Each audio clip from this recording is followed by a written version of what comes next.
Alors au refuge de Sarenne, ça fait maintenant plus de 10 ans que je cherche en vain à répondre à mes besoins sur le plan énergétique. Alors jusque-là, j'ai fait appel bien sûr aux énergies renouvelables, solaire photovoltaïque, solaire thermique, gazéification des déchets ménagers, éolien, Stirling et autres. Mais tous ces facteurs avaient un point commun, c'est qu'ils étaient un peu intermittents du spectacle. Le soleil, on l'a pas la nuit.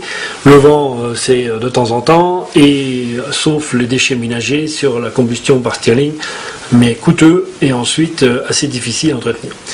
Puis je vous invite à tous aller sur internet faire Tariel Caparnadze Generator. C'est un générateur d'ondes scalaires qui permet en fait d'extraire l'énergie de la Terre, du champ magnétique terrestre au niveau des particules et de s'inspirer de la rotation de la Terre. Effectivement, jusque-là, on s'est inspiré du Soleil qui lui, malheureusement, minimum entre 8 à 10 heures par jour disparaît, alors que la rotation de la Terre, qu'elle soit de jour ou de nuit, elle se poursuit puisque la Terre poursuit sa course. Donc qu'est-ce qu'on fait? On va chercher des particules dans le sol qu'on amène sur une bobine primaire, dite bobine de Tesla, et ensuite sur un tube de cuivre. On va saturer ce tube de cuivre. Alors, c'est pas n'importe quel cuivre, c'est un cuivre appauvri en oxygène, moins de 5 ppm d'oxygène. Ensuite, on a une première gaine en fait en anneau de ferrite de la 3C90 qui viennent filtrer ces particules, et ensuite une série de bobines qui par résonance en fait vont nous permettre d'obtenir de la surinité. Alors on a une alimentation en 12 volts, donc ça on n'aura pas besoin de l'amener au sommet du Mont Blanc, une petite batterie suffira.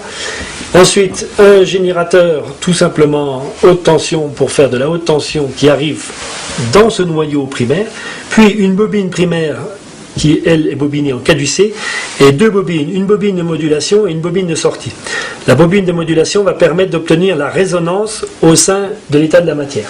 La démonstration, on entend très bien le travail ici de l'éclateur, donc qui permet en fait de saturer la bobine de base, puis ensuite on voit très bien le courant qui arrive sur ce petit appareil, voilà, qui nous permet après d'ajuster tout simplement sur une capa la résonance des bobines L1 et L2. Et le résultat, on le découvre ici, puisque ça, on s'en sert de dissipation pour prouver la surinité.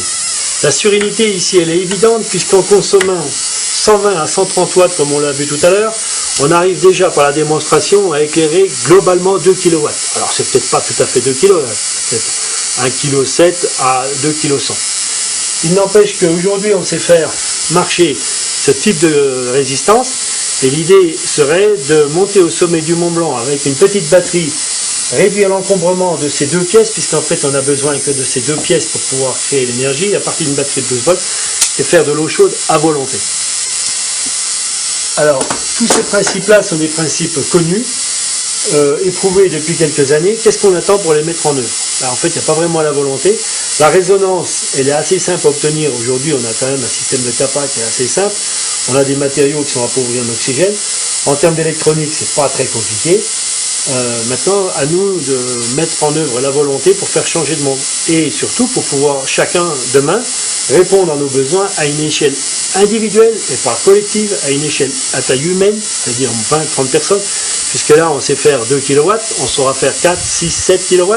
Après, il y a déjà des générateurs de 100 kVA sur ce modèle-là. Je pense que si on en avait les moyens, on pourrait faire des générateurs de 105 kVA sans aucun souci. Mais n'attendons pas qu'on nous apporte la solution, c'est à nous, par réseau, par capillarité, par une intelligence collective souterraine, de faire émerger des solutions plutôt que d'être dans l'opposition systémique. Eh bien, apprenons à contrôler notre avenir au travers de la consommation. Et puis, si on veut un jour tout simplement s'affranchir du nucléaire, eh bien, il faudra d'abord répondre à nos besoins, se débrancher. On ne peut pas critiquer la prostitution et tous les soirs taper une pute. On est bien d'accord. Eh bien, c'est ce que font les 2/3 des écolos attardés qui critiquent le nucléaire et qui tous les soirs sont branchés chez EDF. Moi, j'ai au moins cet avantage de répondre à mes besoins et de ne pas être accordé au réseau. Donc, je peux me permettre de critiquer le nucléaire. Mais on ne peut pas d'un côté le critiquer et de l'autre côté être consommateur.